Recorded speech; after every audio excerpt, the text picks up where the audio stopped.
Welcome to Allies or Enemies. I'm Jess. And I am Sean, and today we are talking about 10 great games for date nights. And it's just about Valentine's Day, but really, this is for any time of the year. Any time that you're having a date, a first date, just a date night, whatever it might be. And also, important to note, this is not necessarily a top 10. These are not in order. This is just 10 suggestions that we think are pretty solid.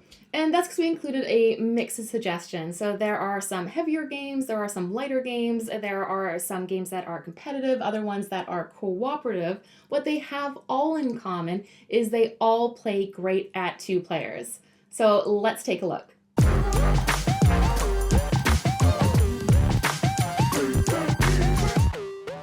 The first one on our list is My City, which is a polyomino campaign game. And it's really hard to find campaign games that work well at two players. But this one really does. In fact, I'd say it's probably best at two because once you play through it once, you can just play through it again.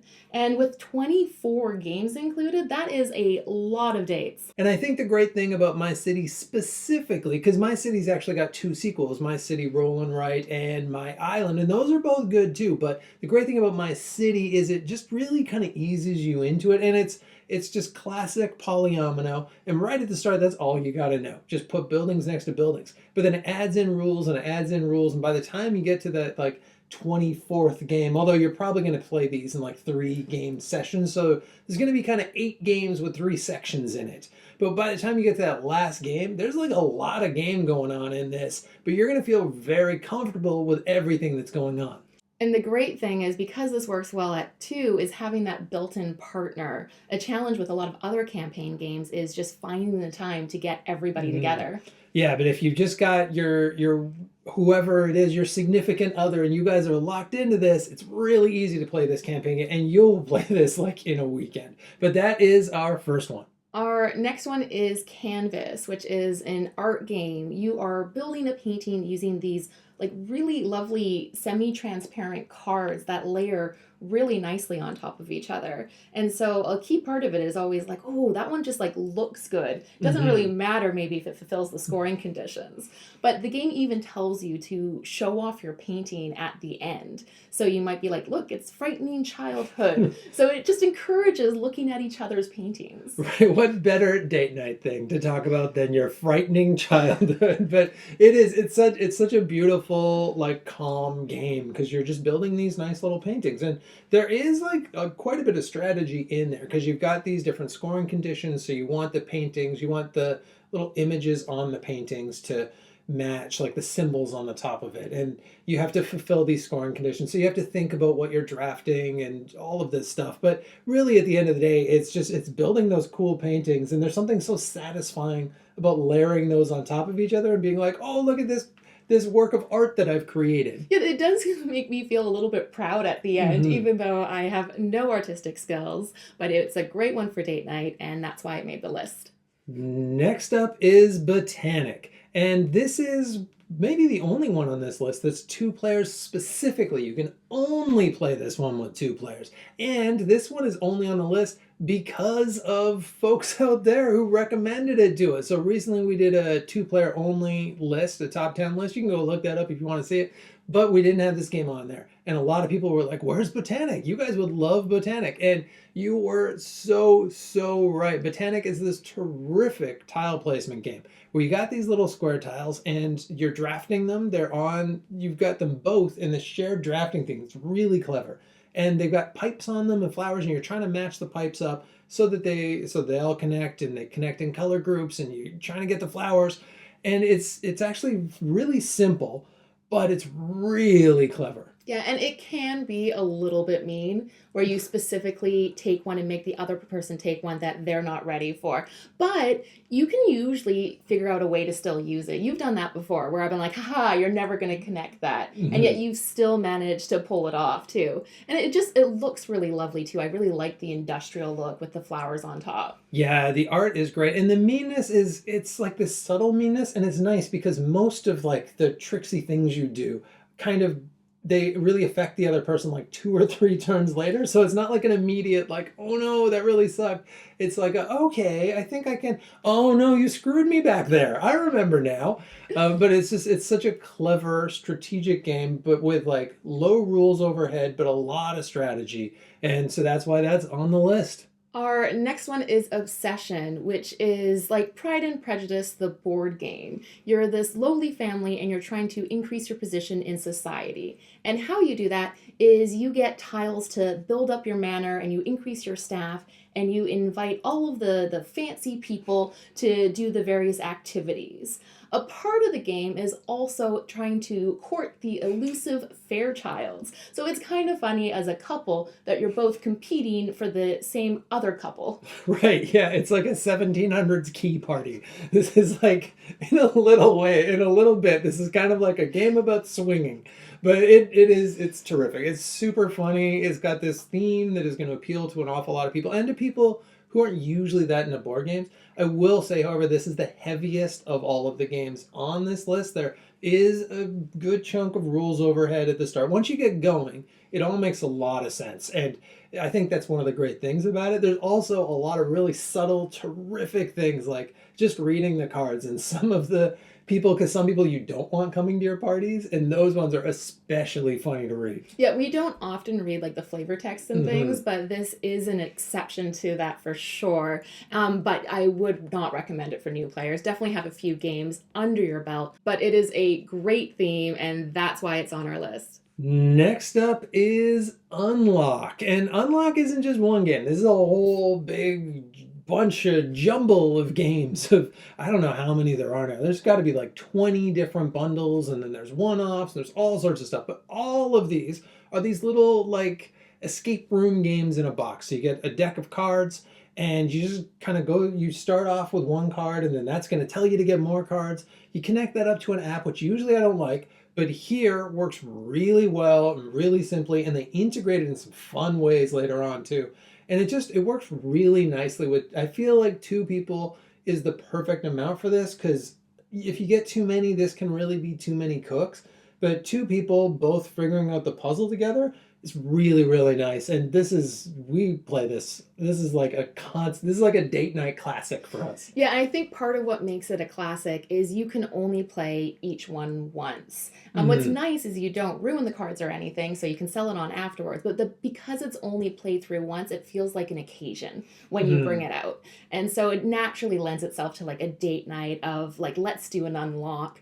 But it is funny thinking about escape rooms, because that was your suggestion for our very first date. Perfectly reasonable suggestion. And Jess was like, what if you're a murderer? I don't want to be stuck in an escape room with you. Then I'm actually trapped in. So we didn't do that. We did one later on once you know I wasn't a murderer. But yeah, this is a safe way to do an escape room just in a box. And yeah, they're terrific. Our next one is Hanamikoji, which is this really lovely 2-player only card game. And it uses an interesting I cut, you choose mechanic. This was the first time I had seen this mechanic. And how that works is throughout the game, you are passing each other cards.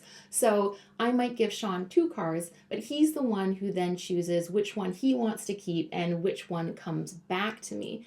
And the goal is to win the favor of the geishas. There are 7 different geishas with different number values, and whoever has the majority there gets their favor, and whoever ends up with favor of 4 geishas or the value of like 11 points wins the game. And that I cut you choose mechanic is so clever, because it's such a simple little thing that just, I'm going to give you some cards and then you decide which ones to give me back. And in the game, you've got these 5 little chips that you do like 4 cards, you do 3 cards, you do 2 cards, you do 1 card, you throw a card away.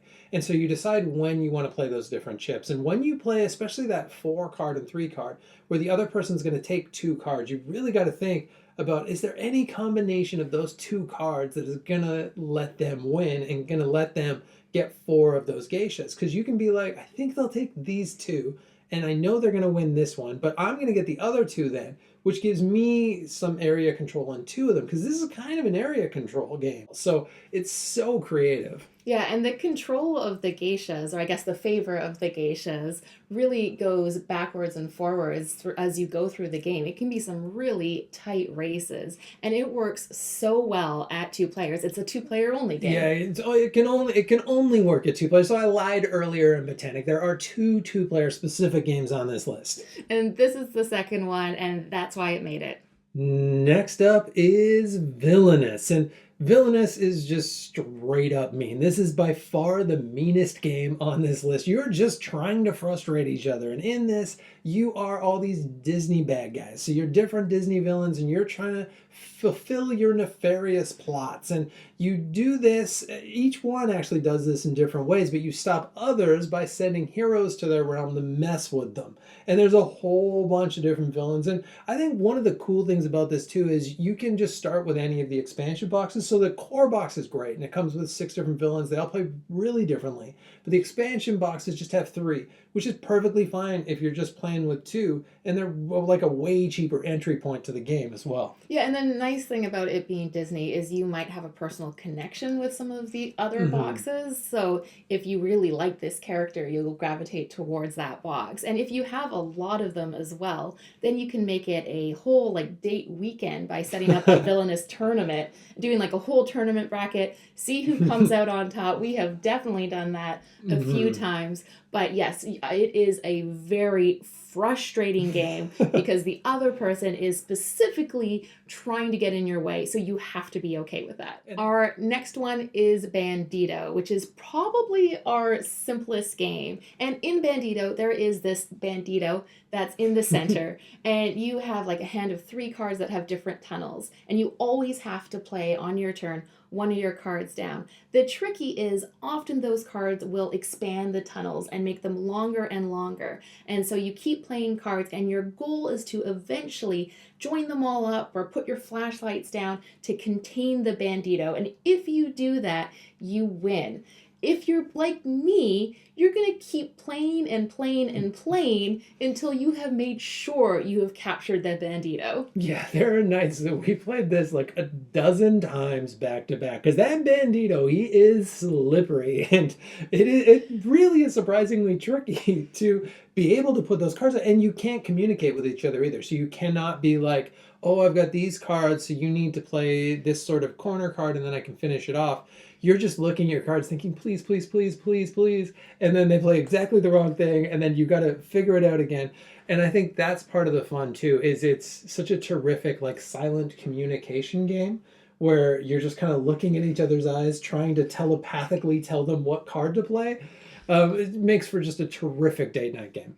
Number 2 is Azul. And Azul's kind of a modern classic. This is one that we see everywhere. If we are at a board game cafe, someone is playing Azul. It's almost guaranteed. And I can see why. Because first of all, it's beautiful. It's just such a gorgeous game. And it feels so nice. It's so tactile because you're pulling these wonderful like bake-like tiles out of this bag. And then you're putting them onto your little board and you're trying to match up patterns. But it's also very secretly mean, this game, because a big part of the game is drafting. So you've got them all out, you've got them out in 4s in these little kind of coaster things. And you draft a certain amount of colors from that, or you draft all of one kind of color from one of those coasters, the other one's going in the middle.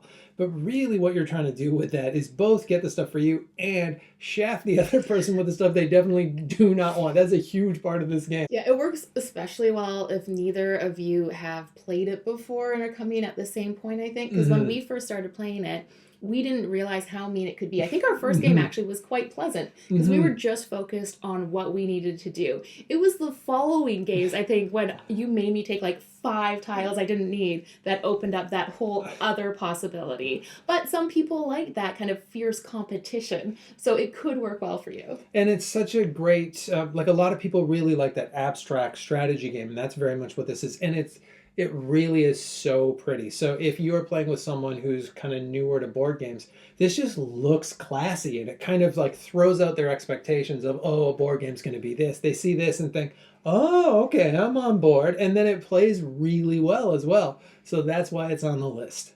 Our last one is Dorfromantik. And I know we said these weren't in any kind of order, but if I had to pick a number one, this would be it. And Dorfromantik is a very chill, cooperative tile placement game. You are building out a village, and you're doing this to try and fulfill certain tasks. So you might need to try and get like 4 fields together. And even though you officially have turns, it's best played to make the decision together of where the tile goes. And so it is very collaborative. You aren't making the decision on your own, and I think that's part of why it works so well at 2 players. Yeah, and I think because it's so chill and it's just this like making this lovely map together, you would worry sometimes that maybe a game where both players have input all the time, someone will be kind of like the alpha player. But I can't imagine an alpha player for a game this chill. It's just a game where, if anything, everyone's a beta player. Everyone's like, no, where do you want to put it? Yeah, okay, I guess. Where do you, no, but where do you want to put it? Is you're just trying to both figure it out together, and you're both building this village together, because also there's not really a win condition. There's like different goals that you're trying to do, and you're always trying to get a higher score. And it's cool because it's got this kind of like campaign light element to it where you're adding cards after each game, you're kind of unlocking them. And that is really satisfying. And I was surprised that we've played through this twice now, and it was still satisfying the second time. I kind of thought, well, now we know what everything is and we've opened the boxes. Not really. The second time, it's like almost just as interesting as it was the first time. Yeah, and I think the interest just comes from that slowly building up of your village, and it doesn't really matter how you're doing that. And you're just always trying to get a better and better score. And even though there's no official winner, Sean's a bit harsh because if we get too low of score, he will still mark it as a loss. So so we put all of our games in board game stats, and yeah, if we get under 150, that's just not going to cut it. But we have so few that are losses. And when you get that big score, it feels really good. Yeah, and so you're always striving to beat your score, unlock new things. It is a great campaign, chill game, works fantastic at 2 players, and that's why I made the list. And that is it. That is 10 terrific games for couples. And to add an extra caveat, you don't need to be a romantic couple. You just need to be 2 people. No matter what that means, all you need, 2 people in a board game. And I think most of these games are going to work for most folks. Thank you so much for watching. Please let us know in the comments if you played any of the games we talked about, or put what your favorite game for couples is in the comments as well. And as usual, please like, subscribe, and hopefully we'll see you next time for another game.